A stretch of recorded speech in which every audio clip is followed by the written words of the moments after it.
This is Omni Sports Breakfast. Sports with Kevin McCollum and MKT.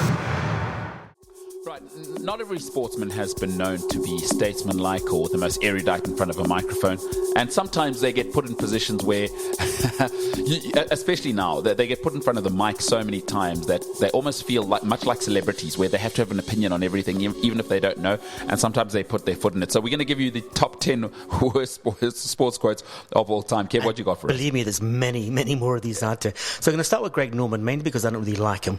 The Shark. Australian golfer, a CEO of Live Golf, the sport washing king of golf. And his quote, and this is I owe a lot to my parents, especially my mother and father. Yeah, but we don't really know what else you might have there in terms of parents. Mother and father generally has been laid out as the as the format. Test tube baby, maybe? Yeah, it's true. It's I true. owe a lot to Pyrex. Even Pyrex then, you'd baby. need a mum. You wouldn't need to mention my mum, you know? Yeah, I think it was Billy Connolly once told a joke. They said, "What's your star sign?" He said, "Pyrex. I'm a test tube baby." The great Billy Connolly's he's truly one. Greg Norman, the Shark. I mean, he's quite something. Always has been. All right, well, what else we got there? So Alan Minter, a boxer, said, "Sure, there have been injuries and deaths in boxing, but none of them serious." Yeah, nothing more serious than a little bit of death. I laughed yesterday when I was searching these. I'm still laughing today. Alan Minter. I mean, listen, maybe he had the CTE was coming through there when Alan Minter was saying that nothing too serious besides the death, he says. Alan Minter. Okay, well, what we got? The big Shaquille O'Neal Shaq attack. We didn't. So he said. The reporter asked him, "Shaquille, did you visit the Parthenon during a visit to Greece?" And Neil says, "I can't really remember the names of all the clubs we went to." Again, you don't need to have an opinion on everything. I mean, if this is the one, right? You go to the Acropolis and the Parthenon, maybe the one. It's the thing you can see from anywhere in Athens. It's the one that everybody has on Instagram, basically. If they go to Greece and they go to Athens, that's the one we all go to. And douchebaggery think we're all like, I don't know, some philosopher. And he says, yeah, I can't remember every club I went to. I mean, that one's bad. That one is the one we tease Americans for, like America. You know, like he doesn't even know what the Parthenon is. And he was there. Yeah. Or maybe he wasn't. Who knows what's going on? Well, he probably saw it and went, Athens, the bloody place is in ruins. Very good. Touche.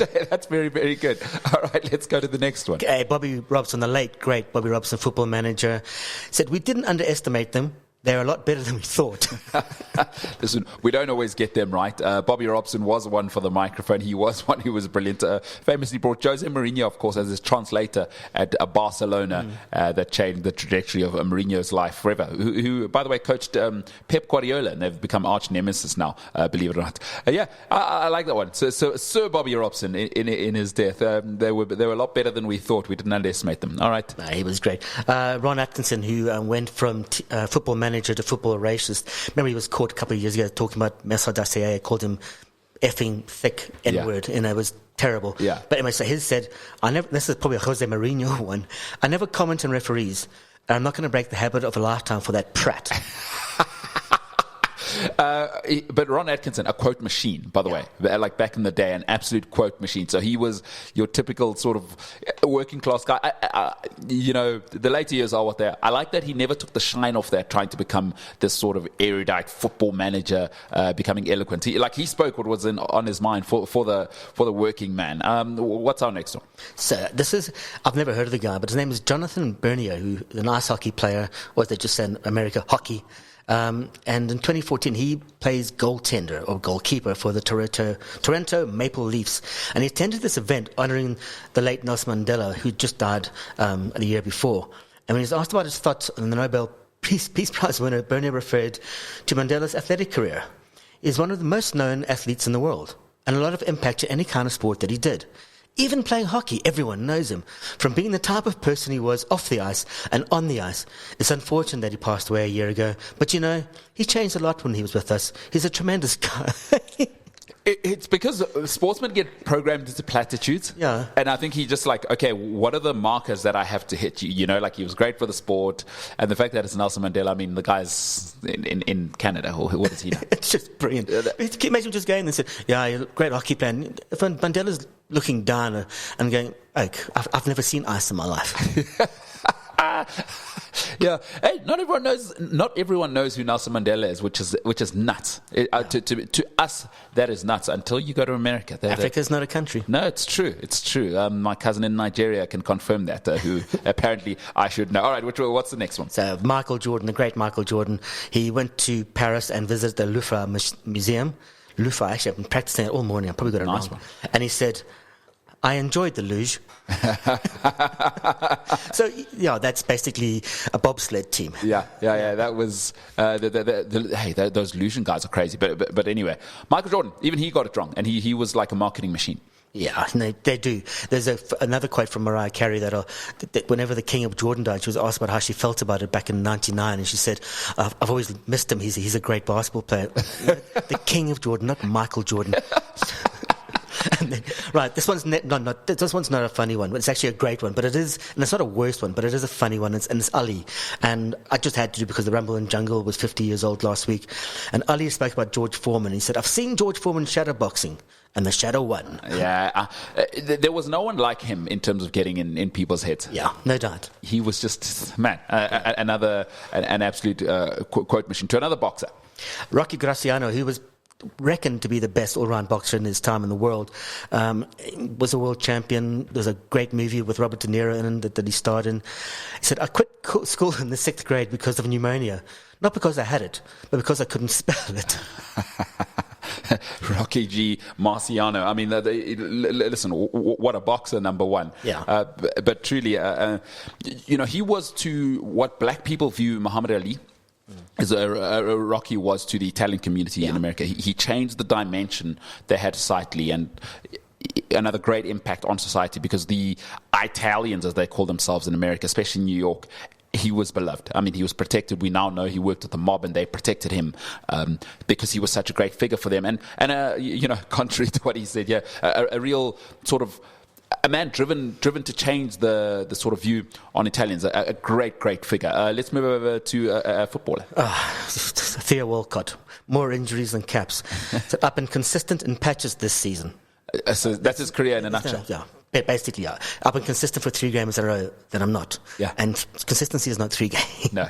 Okay. I've been consistent in patches this season, said Theo Walcott. Let's finish off with some baseball. And then Pete Rose, who infamously got done in basically a betting scandal, and said, "I'd be willing to bet you, if I was a betting man, that I never bet on baseball."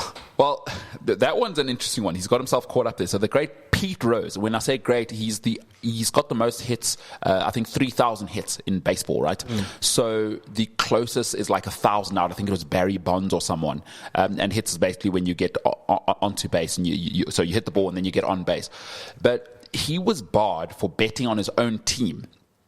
This guy. So for him to have this one as a quote is ridiculous. So he bet on his own team, and essentially he died a couple of years ago. But he was barred from coming into the Hall of Fame, even though he's arguably the greatest hitter the game's ever seen. So he says, "If I'd be willing to bet you, if I was a betting man, that I'd never bet on baseball." Well, he got caught. And I'm just checking up on him. He actually died in September this year. This year, huh? This year. And his average for hits, his batting average was .303, which is like a gun. Isn't it a big rifle that you shoot elephants with?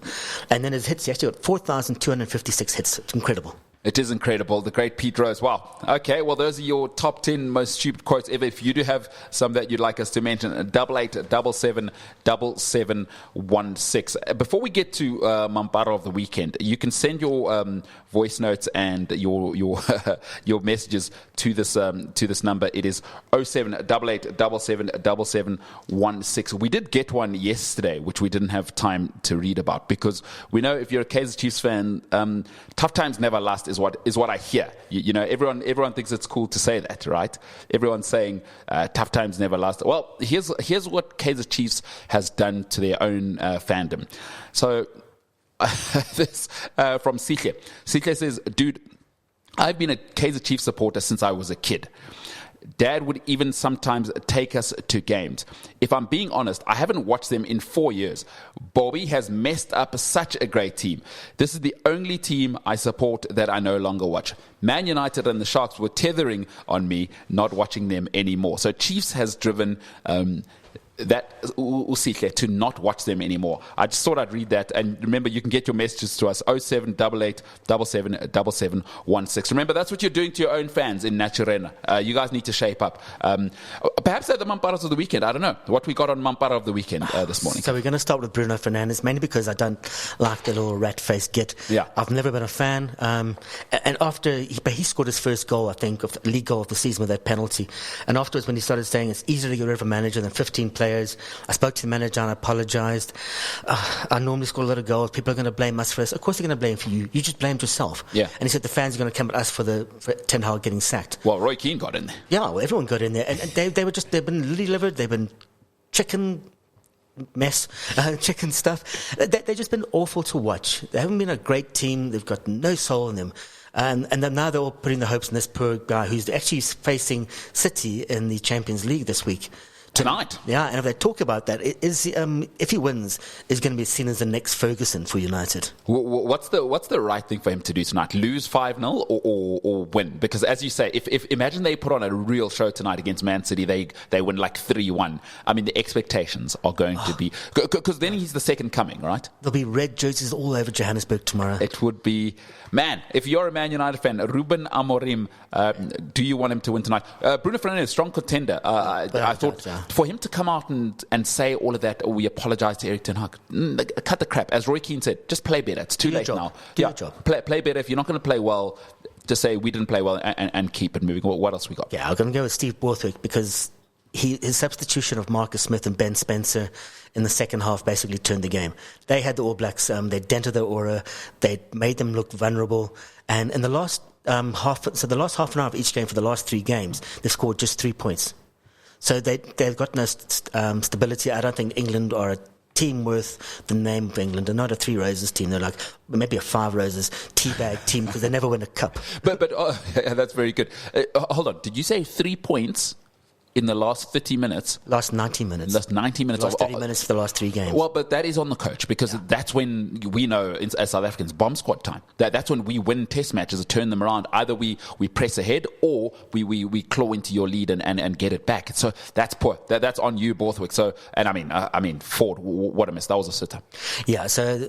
this is the last one, and the winner this week is going to be La Liga. After the drastic flooding in Spain, I thought that La Liga of executives could have called off the league. Sid Lowe, the great Sid Lowe, who writes for The Guardian, wrote, football is the most important of the less important things they say. But you've got to put it in perspective when a life is lost. And 220 lives, I think, thus far have been lost. Billions in infrastructure damage. They called off the Real Madrid game, the Villarreal game. Coaches one of the games off, and a lot of those coaches who and players who were playing they're from that region. You know, they were thinking about their fans and thinking about their family and thinking about the friends. And the Liga were basically, there was an ego almost thing for them, and they kept saying, well, we haven't got any more space to play those games. So then just nullify all the games for one weekend. Have that mark of respect. Wear a black armband. You've lost 220 people in your country, and you've got to show some emotion. Yeah, I mean, if everyone just got 0 points, it's fine. Yeah. Like, don't worry about it. No one's lost, no one's gained, and then we move on to the next week. But hey, this is again, I hate to say it, this is where philosophy comes up against it. Is it all about the money? That's what they'll tell you. Human life versus cash. I mean, sport faces this problem all the time. And as an ardent sports fan myself, we rub up against this all the time in so many spheres of life. Mampara of the weekend, La Liga. I mean, hey, put it in perspective. We love football, but real lives were on the line this week. I like that one, Kev. I really, really like that one. Tell you what. There's somebody coming up who's got an unpopular opinion. He's a Kaizer Chiefs fan. He's going to give us his unpopular opinion. His name's Larry. You can be a part of the conversation. 0788 777716. You can be just like Larry and let us know what you think about your team. We'll find out what's on Larry's mind in 60 seconds. Listen live and on demand. Welcome to Omni Sport.